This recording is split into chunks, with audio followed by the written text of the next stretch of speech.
एकाकी अच्युतात्मा निराशीर परग्रह, एक अल्लाह के सामने खड़े हो जाओ, निराशीर सबसे निराश हो जाओ, लेकिन ऊपर वाले से निराश मत होना। परिग्रह और सब कुछ उसी से मांगो, उसके अलावा कोई नहीं है तुम्हें जो दे सके। एकाकी अच्युतात्मा, और आत्मा के साथ नमाज पढ़ो, पूरा दिल उसी की तरफ लगा दो, यानी इधर उधर न देखो। चाह रहा था कि पर्दा हमारे हिंदू धर्म के अंदर भी है, यही सनातन धर्म है, यही इस्लाम है मेरे प्यारे साथियों, कि जो चीज इस्लाम के अंदर है वही सारे मजहब के अंदर है। नमाज हम और आप पढ़ते हैं, क्या हिंदू धर्म में नमाज नहीं है? क्या हिंदू धर्म में नमाज नहीं है? योगी उज्जीत सततमात्मानं रहस्य स्थिता एकाकी अच्युतात्मा निराशीर परिग्रह, श्रीमद् भागवत गीता का अध्याय 10 अध्याय 6 मंत्र नंबर 10, थोड़ा गलत बोल गया, श्रीमद् भागवत गीता अध्याय नंबर 6 और मंत्र नंबर 10। योगी यूपी वाला नहीं, योगी उज्जीत सततमात्मानं रहस्य स्थिता एकाकी अच्युतात्मा निराशीर परिग्रह।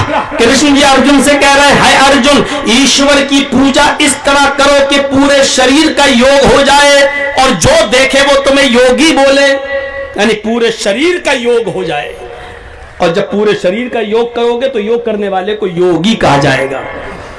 ये बेचारा एक पैर पे भी खड़ा नहीं हो पाता है योग करते वक्त, ये तो इसको तो योगी कहना ही बेकार है। तो योगी उज्जीत, जो योग करने में मास्टर हो, एक्सपर्ट हो, उसको कहा जाता है योगी।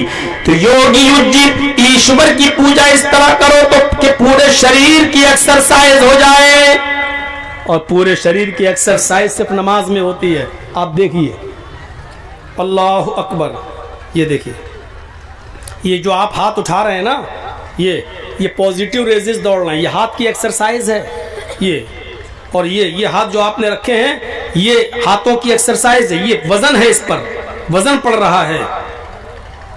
और वजन पड़ने का अंदाजा ऐसे लगाइए, कभी आप नींद में आ जाएं, कोई तरावी पढ़ रहा हो और आप उसके पीछे पढ़ रहे हो तरावी, तो आपने देखा होगा कभी कभी जिसको नींद आ जाती है पीछे, अब पढ़ रहा है लंबी लंबी आयतें, अलिफ लाम मीम ज़ालिकल किताबु ला रैब फीह हुदल लिल मुत्तक़ीन अल्लज़ीना युमिनूना बिल गैब, वो लंबी लंबी 4-4 5-5 रुकू पढ़ रहा है। अब ये पीछे बेचारा ऐसे,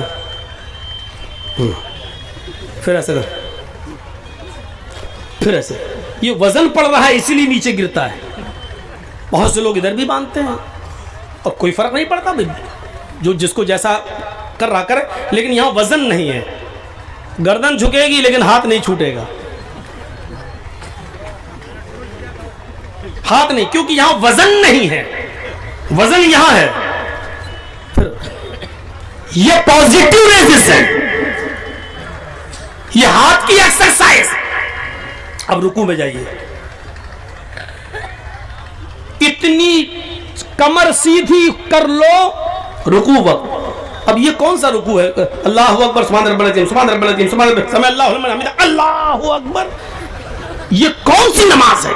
रुकू करो तो ऐसा देखिए, हाथ की उंगलियां खुली हुई हो, ये घुटना पकड़िए, 5 उंगलियां खुली हुई हो, बिल्कुल टाइट हाथ।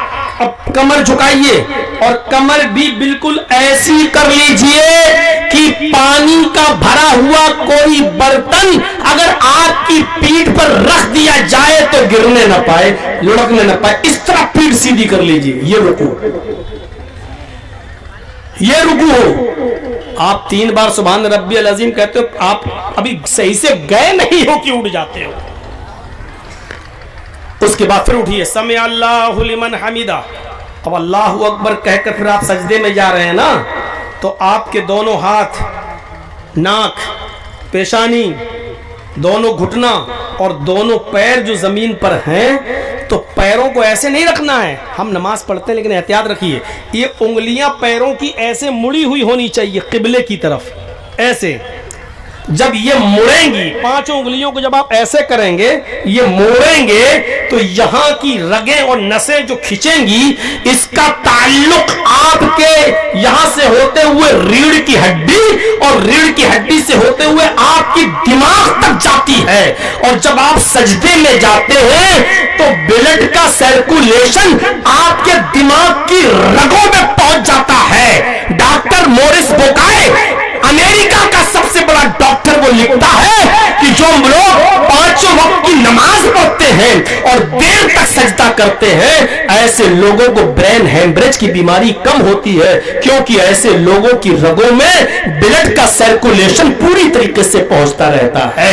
दिन भर में 5 मरतबा आप नमाज पढ़ें और 5 मरतबा पांचों नमाजों में आप सजदा करें और फिर ये ब्लड का सर्कुलेशन आपका माथे और दिमाग तक पहुंच जाए, तो गौर करो कि कितनी बड़ी एक्सरसाइज है ये, कितनी बड़ी।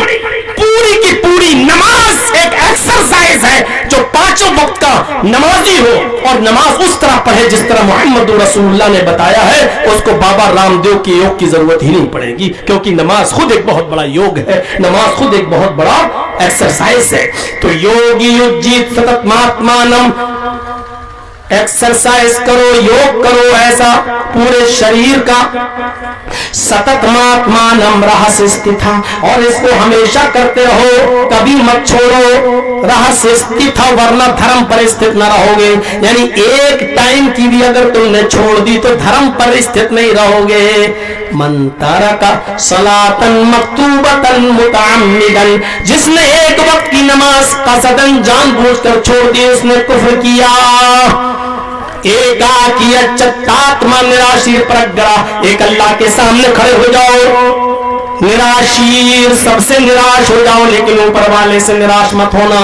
परिग्रह, और सब कुछ उसी से मांगो, उसके अलावा कोई नहीं है तुम्हें जो दे सके। एकाकीयच्चित्तात्मा, और आत्मा के साथ नमाज पढ़ो, पूरा दिल उसी की तरफ लगा दो, यानी इधर उधर न देखो।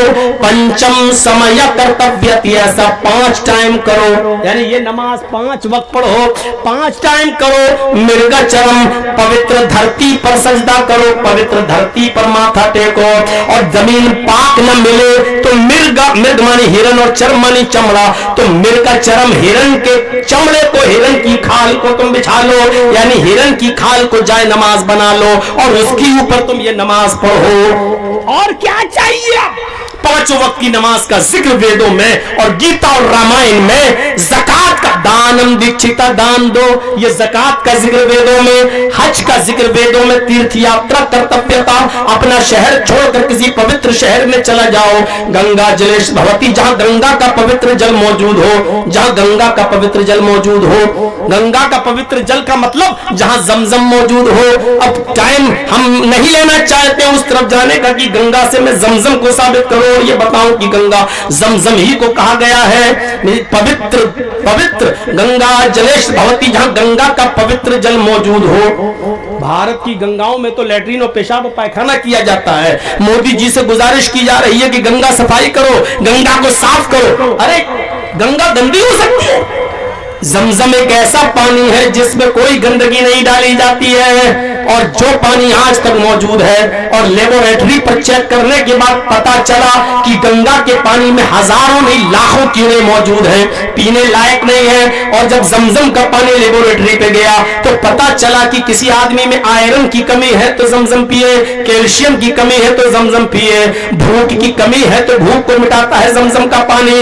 जमजम का पानी जो हाजी 10 साल पहले लेकर आया है, आज तक उसके घर पे रखा हुआ वो पानी खराब नहीं होता है। और गंगा का पानी मेरे भाइयों लेबोरेटरी पे चेक किया गया तो गंगा के पानी में कीड़े ही कीड़े बताया गया, अगर पियोगे तो बहुत सी बीमारियों में मुब्तला हो जाओगे। ये जमजम के पानी की खुसूसियत है। तो मेरे भाइयों, हज का सबूत भी है, रोजे का सबूत भी है। मैंने 12:20 तक, तकरीबन 1 घंटा 35 मिनट तक आपके सामने खिताब किया है।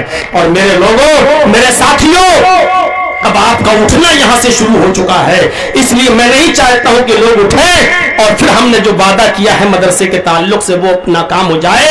इसलिए मेरी गुजारिश है आपसे कि ये मदरसे जो दीन का किला है, इस्लाम का किला है, इनकी हिफाजत करना जरूरी है। आपने कुतिया देखी है ना? कुतिया मिसाल सुन लो, कितने बच्चे देती है? 7, 8, 10। और एक बकरी कितने बच्चे देती है? 2, 1, 2, बहुत कम है जो 3 देती हो, लेकिन 2। एक बकरी 2 बच्चे देती है, लेकिन वो बिस्मिल्लाह अल्लाहु अकबर कहकर बकरीद और कुर्बानी के मौके पर अल्लाह की राह में जब ज़िबा हो जाती है तो दूसरे साल देख लीजिए आप, अल्लाह उनसे डबल तादाद में फिर दोबारा बकरे और बकरियों को पैदा कर देता है।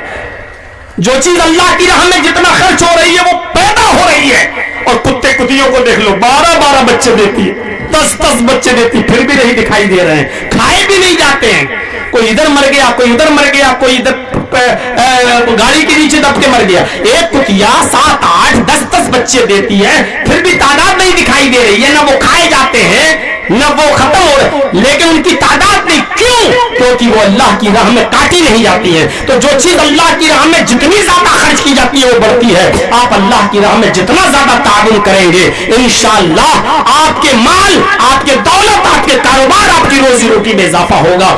10 मिनट में